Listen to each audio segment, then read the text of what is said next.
Their belief systems control what they're allowing themselves to believe.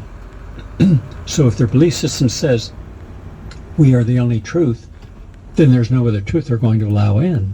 Do you follow what I'm saying? Yes, I do. So what I did was I simply encouraged people to think, starting from, what is the problem now?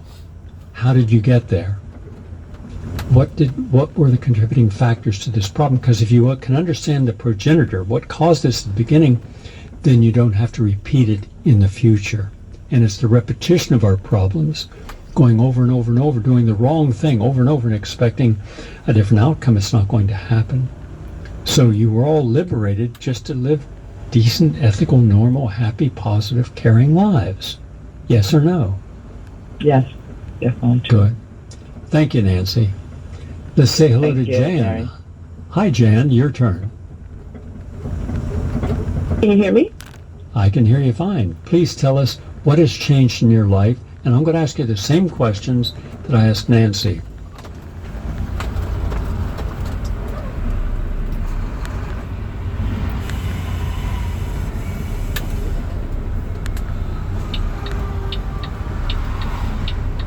Encouraging, supportive, giving us the right facts, the scientific facts that you always back everything up with.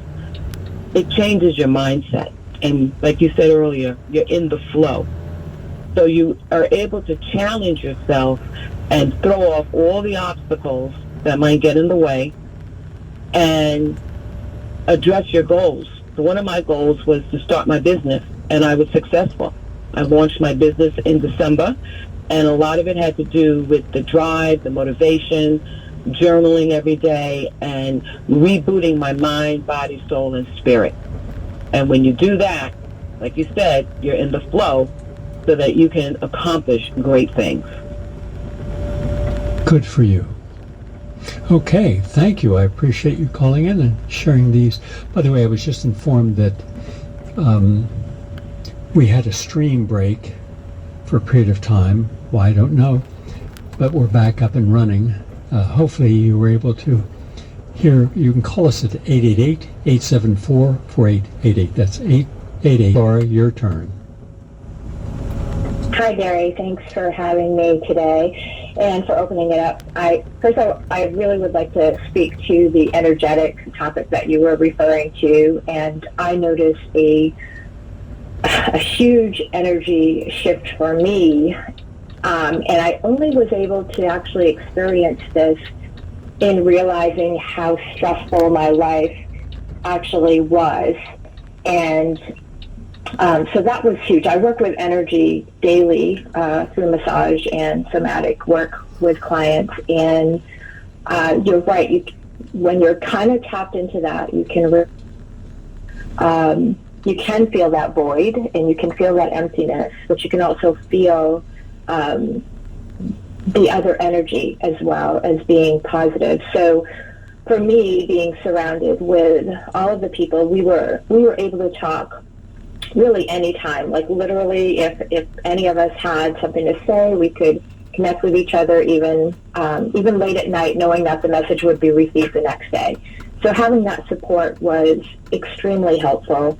Is there any questions that you have for me? Do you feel happier today? Absolutely, I do, because I've been able to actually manage those stressors and recognize them. Whereas prior, in the past semesters, I was not able to even recognize that they existed, even as sensitive as I am. So it is definitely, that's been huge.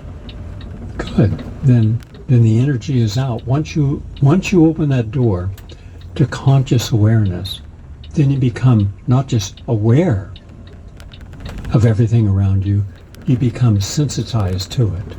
So therefore you know what kind of energy to use.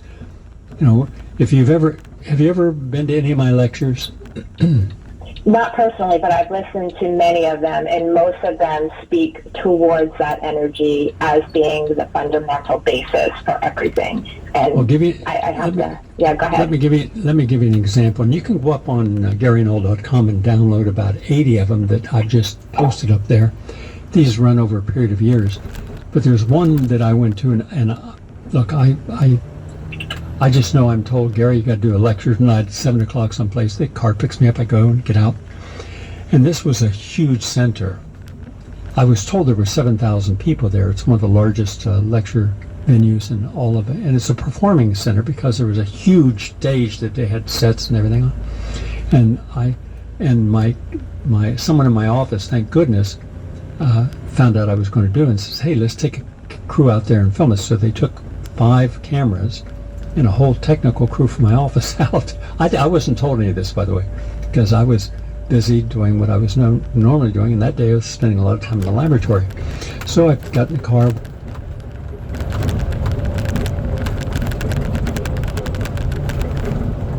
inside, and they said, well, there's no room inside. And I went inside. I'd never been there. And so I said, well, what's going on? The guy says, there's no more seats. I said, well, you got a big stage there, right? Yeah. Well, let's set up chairs. Let them sit on the stage. I'll stand in front of the audience down there. So they got, as I walked down the aisle, they started playing War, and I was high-fiving everyone. And you got to see this to see all these thousands of people. You know, I get down there and I take a minute. I just scan the audience, conscious awareness, no lecture notes. I have no idea what I'm going to talk about. And now imagine that you're in front of thousands of people. They've come to hear you say something, and you don't know what you're going to say. But instead of being fearful, you're happy. Because I saw happiness. I saw pain.